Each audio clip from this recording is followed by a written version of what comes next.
हरे कृष्णा चंदन यात्रा 21 दिन पर्यंत मायापुर रे पालन चली से मु बीतईथिबा किछिटा दिन आपण मानक सहित शेयर करेबी।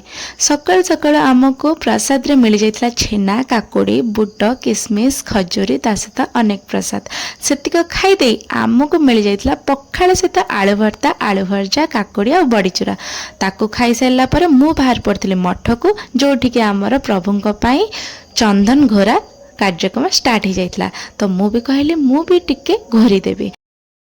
बहुत भाग्य मोर मु आसिक चंदन यात्रा रे पहुंच जाइतली मायापुर सेथि पई मु घोरी परछि भगवान को पई किछटा चंदन।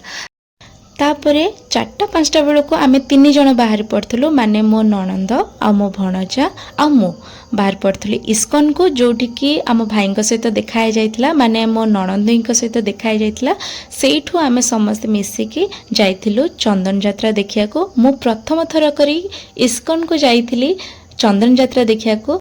तो मु बेसी गपिबिनी चलंतु बुले आनुचे आपण मानक भी।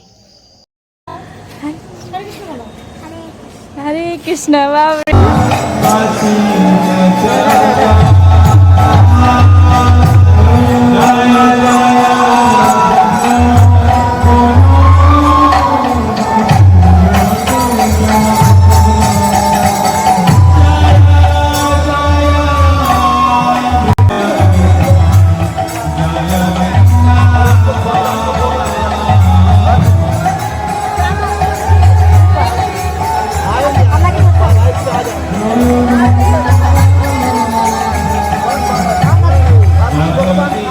तापर आमे समस्त सेठी मिसिकी दीप जलैलु।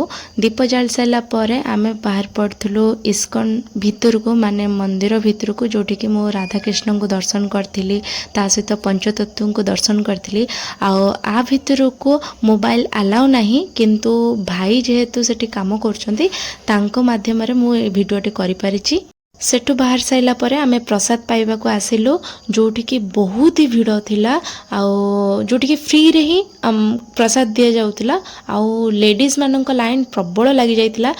सेथि पई भाई जाइंके आम पई प्लेट रे नहीं आसथिले जोठी कि बहुत ही बढ़िया खाइबा मिलथिला जेमति कि फ्राइड राइस ता पणस तरकारी मिठा आउ गोटे भल जिनसटे जमती कि आंबर सरबत मिलता ताको पेटे खाई देके आमे फेरिला बेलू गोटे गोटे आइसक्रीम धरिकी फेरथिलु। तो वीडियोटी भल लगे लाइक सहित सब्सक्राइब